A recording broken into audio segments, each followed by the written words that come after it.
Here at V2, we're a digital marketing agency specialising in social media content and strategy. To find out more, you can head to v2.com.au. Welcome back, everyone, to the V2 Update Podcasts.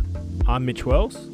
I'm Andy Gooding. And today we've got new updates for you after a couple of weeks off. Twitter, bit of controversy about this one. Controversy? It's a huge development. Biggest development in social media for years. Changing from 140 to 280 characters, which is interesting given that it's always kind of it's been proud of it, the fact that it's always been quite succinct, but they claim that some languages you can squeeze a lot more into 140 characters than others, namely the Japanese or the Asian countries, Japan and Korea and the like. You can fit a lot more into 140 characters in their language than you can in English, and that's one of the reasons that Twitter are citing for the change.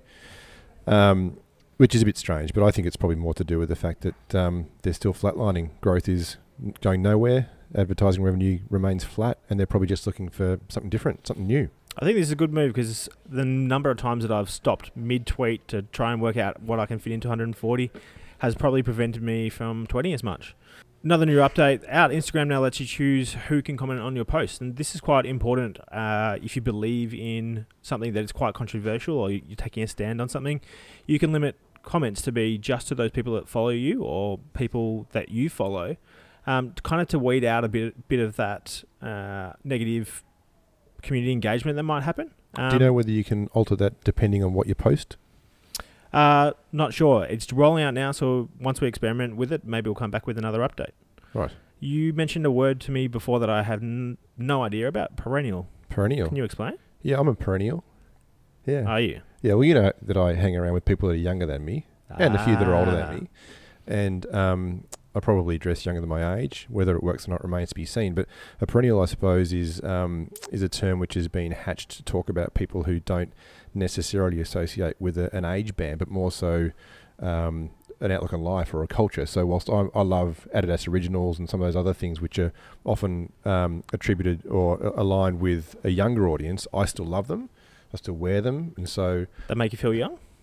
Yeah, in a strange sort of way, they definitely make me feel a little more connected to a younger generation, the one that I'm still clinging to. But yeah, so perennials is basically a term that is used to sum up people who go by a lifestyle rather than an age. And it's an important term these days because marketers need to be aware of perennials.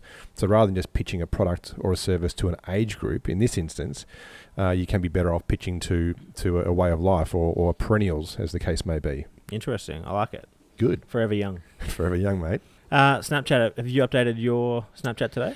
Not today. It's been a little while since I updated my Snapchat.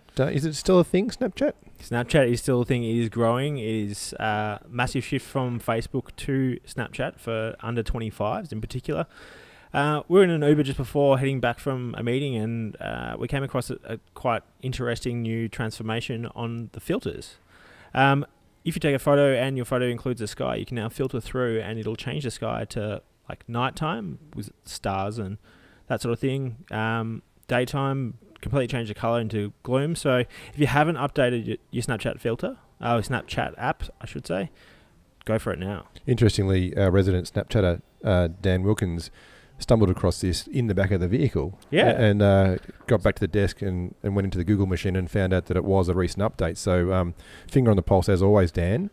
Now, I haven't seen those Snapchat glasses for a while, have you? No. Look, I still don't know where they've disappeared to. They're probably in a shoe under his desk. Instagram now says it has 800 million users, up 100 million since April. That's pretty strong growth. Yeah, it kind of feels like it's been around for years now. I suppose it has, but interesting things with Instagram is that engagement seems to be falling. There's stuff happening in the background which confuses us all a little bit, and yet it's still growing at 1,000,000 miles an hour. So it's not abating, even though some of the things that we got used to about Instagram in the early days are very different now.